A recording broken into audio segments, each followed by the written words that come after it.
Coming up here on the San Francisco 49ers Report, we have some Niners injury news after that win over the Chicago Bears. And we're going to go through the 49ers playoff path, how San Francisco can make the NFL playoffs. We have clinching scenarios, tiebreakers, how they can win the NFC West, how they can sneak in as a wildcard team, so stay tuned for that as well.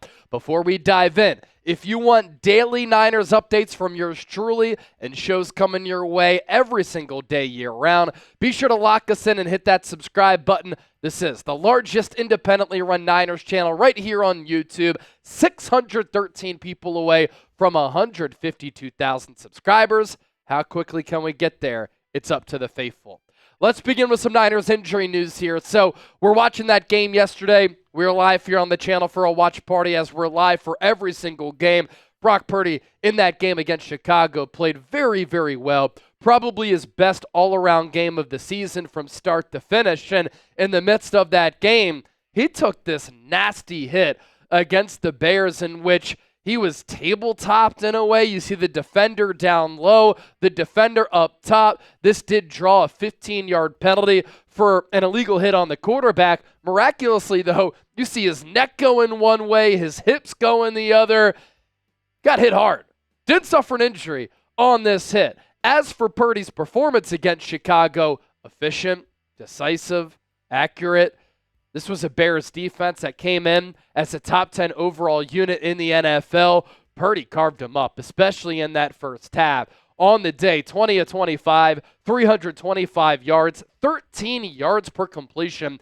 Both of his touchdowns going to Jauan Jennings and a quarterback rating of 145.4, nearly perfect on the day. Really liked the play calling and the play designs from head coach Kyle Shanahan. I talked about this earlier, but since Christian McCaffrey wasn't on the field, that forced Shanahan into a position where he had to get creative with his play calls, with his player usage, and his play designs to try to maximize this offense instead of just relying on Christian McCaffrey to be special. And so we saw the ball get spread around. We saw some interesting play calls and creative formations, and that led to Brock Purdy playing point guard and distributing the football, being very accurate, decisive, confident, completing balls from sideline to sideline, but also at all three levels. You take a look at his passing chart here, literally completing passes.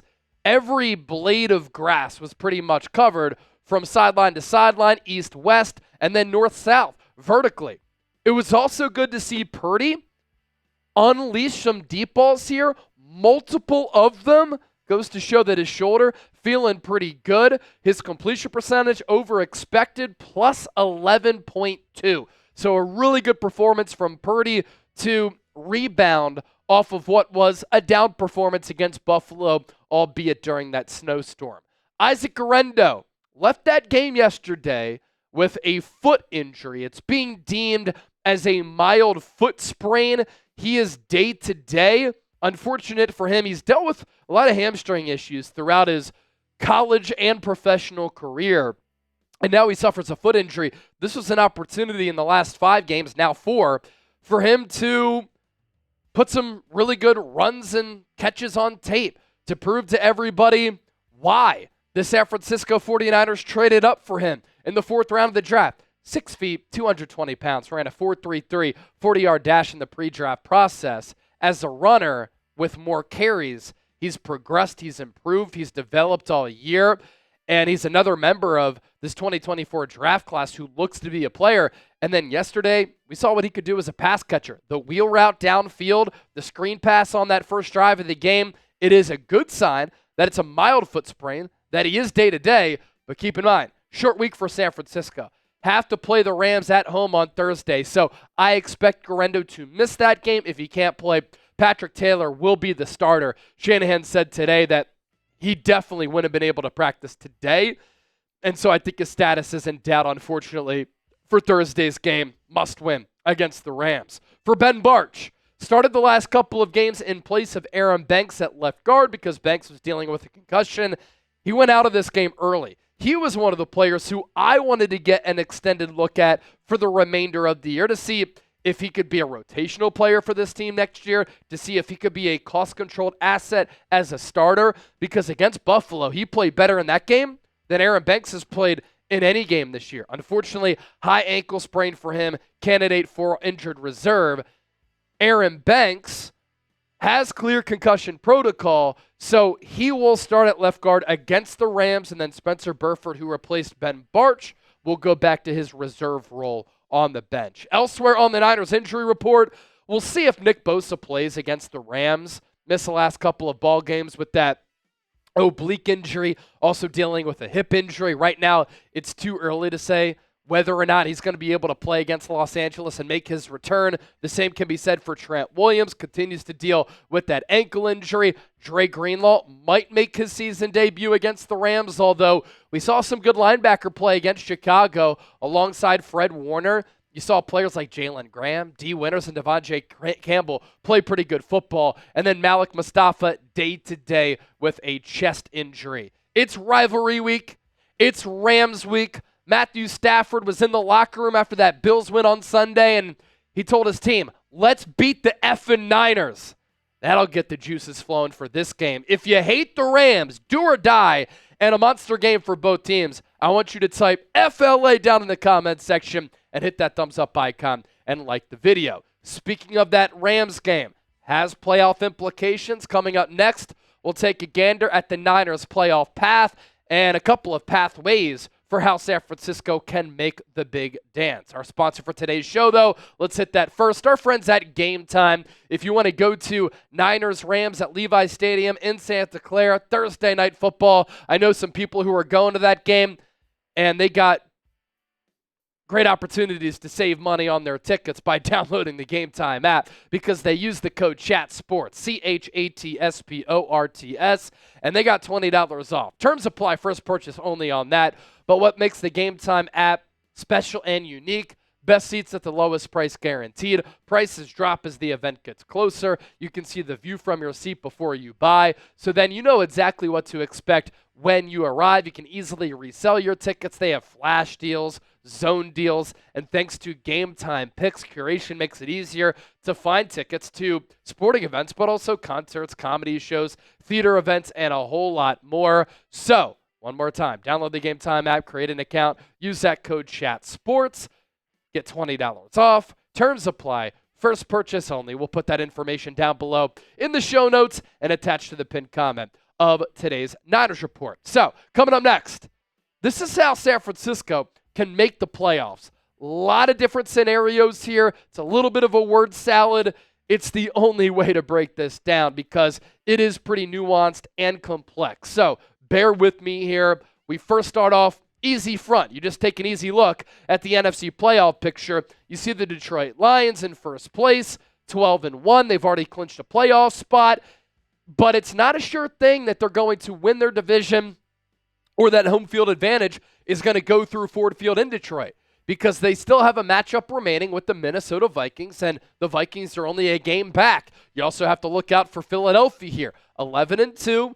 They have clinched a playoff spot as well for the fourth consecutive year. And Philadelphia, there's a pathway in which home field advantage runs through Philly. The Seattle Seahawks leading the NFC West right now. That's important news for the Niners. They're rolling. They've won 4 games in a row, and that winning streak started with that win. Clutch dub against San Francisco a few weeks ago. It has really hurt the Niners' playoff chances. The Tampa Bay Buccaneers with a win yesterday, and with the Falcons reeling, have overtaken Atlanta for first place in the NFC South, and then the 3 wildcard teams. Minnesota at 11-2, Green Bay at 9-4. 3 teams from the NFC North will make the playoffs. That's my opinion, and I'm going to die on that hill because there's no way that Green Bay will just stumble. They're too good of a football team, and I think they're going to end up getting one of those wildcard spots. That 7 seed does become pretty interesting. Now, the Commanders are 8-5, coming off their bye week. They will play the Saints this week, and we'll take a look at their schedule here coming up. There is a pathway for the Niners to get that 7 seed, one of those wild card spots, but they are on the outside looking in. The Rams are 7-6, Atlanta is 6-7. So too is Arizona alongside the Niners. And then the Dallas Cowboys will play tonight on Monday night against the Cincinnati Bengals. I highly doubt that Dallas will make the playoffs with Cooper Rush at quarterback. As for the NFC West standings, the divisional record not doing the Niners any favors. Imagine if they didn't choke these games away against Arizona, Los Angeles, and Seattle. The Niners would be in a wonderful spot. They'd have at least 9 wins right now, and they'd be sitting pretty atop the NFC West, just as far as having 9 wins on the year. But because they've choked all of those games away, they have accounted for all of the Niners' NFC West losses. They're in 4th place in this division still. 6-7, but 1-3 inside the NFC West. The Cardinals have lost 3 games in a row, but they have a better divisional record.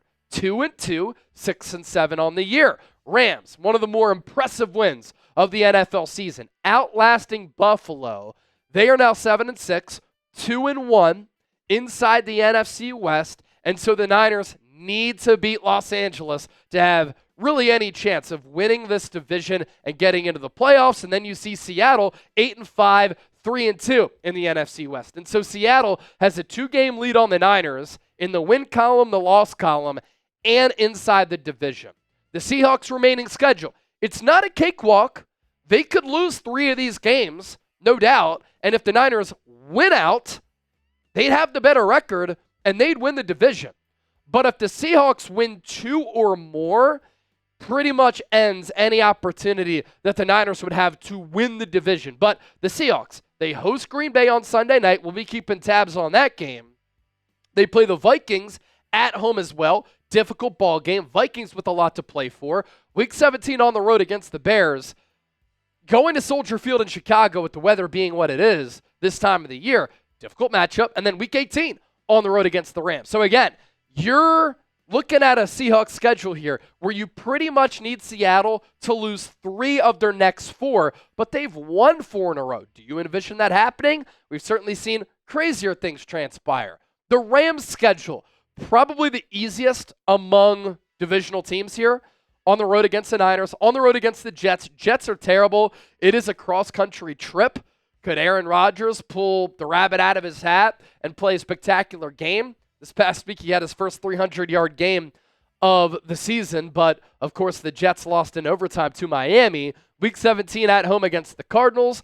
Arizona will have something to play for, and then Week 18 at home against the Seahawks. The Cardinals' remaining schedule, another easy one here. Patriots at home, on the road against the Panthers, at Rams, at home against the Niners. And then the Niners' remaining schedule, home against the Rams, on the road against Miami. Hard game there, but they do go to Miami off that mini bye to help absorb that travel. It's also an early game in the Eastern time window and Pacific time window for that matter. Week 17, NFC Championship game rematch against the Lions. If the Niners are still in it then, of course the Lions are going to be in it as well. That could have the feel of a playoff game. And then Week 18 could be a borderline / surefire playoff game as well. So right now the 49ers have a 16.1% chance to make the playoffs. Slim pickings. They had about a 50% chance to make the playoffs going into that game against the Green Bay Packers, according to some models. The Seahawks have a 48.3% chance to win the NFC West. So those Niners odds were to win the NFC West. So 60% to win the NFC West. Seahawks 48% to win the NFC West. Rams have a 28.8% chance to win this division. And then the Cardinals, 15.1% chance to win the NFC West. Oh, Niners have a 7.7% chance to win the NFC West. So not a 60% chance. So was it 60% to make the playoffs? And then 7.7% chance to win the NFC West. I prefaced all of this by saying at the start of this show, a lot of word salad, but a lot of scenarios to go through because it is very nuanced and math becomes a part of the equation. As for some playoff scenarios here for the remainder of the year, if the Niners win out and finish 10-7, which would bring their division record to 3-3 because they would beat the Rams and the Cardinals. The Niners can't win the division if Seattle beats the Rams on the road in Week 18 and notches one other win. They host the Packers and the Vikings. then travel to face the Bears. Since the team split their 2 games this year, the next tiebreaker is division record, and a win over the Rams would give Seattle 4 NFC West wins. The 49ers can tie the Rams on Thursday Night Football. At 2-1 in the division so far, the Rams could lose to the Niners, but still beat them for a division title by sweeping their final 3 games. The last 2 wins would give them 4 NFC West wins. If the Cardinals beat the Rams, they'd sweep the Rams. If they lose to the Rams and Niners, the Niners get the tiebreaker on conference record. The Rams can clinch a tiebreaker over the Niners with the win on Thursday night or any division win. They win the tiebreaker on common games because they beat Minnesota and Buffalo. So that's where the Niners, losing on the road against Minnesota, on the road against Buffalo, hurts them, although the Rams kind of lucked out because they got Minnesota and Buffalo at home, and the Niners have had a historic rest disadvantage. As for a wild card spot, is that possible? The team to look at here is the Arizona Cardinals, currently at 8-5. The Commanders' remaining schedule. They started hot, hit a bit of a lull. They had a dominant game going into the bye against Tennessee, but Tennessee, they're so bad. But you look at the remaining Commanders' schedule here, do you see them losing 3 or 4 games? That's what it has to take for the Niners to get a wild card spot and some additional help here. So I think the Commanders will beat the Saints, probably going to lose against the Eagles, should beat the Falcons, and should beat the Cowboys. Now, the Cowboys did beat Washington when Washington was the home team back a few weeks ago. But you like the Commanders' chances here of finishing the season 2-2, 3-1, and the Commanders are already 2 games up on the Niners right now. So really, I've been saying this for weeks, the pathway for the Niners to make it into the playoffs is to win the NFC West. But for that to happen, 1, they have to beat the Rams. 2, they need Seattle to pretty much lose 3 games the rest of the way. And they need to beat the Cardinals in Week 18. So will the Niners make the playoffs? You think back to 2021, the odds were against San Francisco, especially after they lost that game on the road against Tennessee in primetime, if you remember that. Jimmy Garoppolo, I think, with an interception at the end of that game. Anyway, will the Niners make the playoffs? Yes or no? Let me know. Predict it. And we will certainly see. Shape it up to be a very interesting final 4 weeks.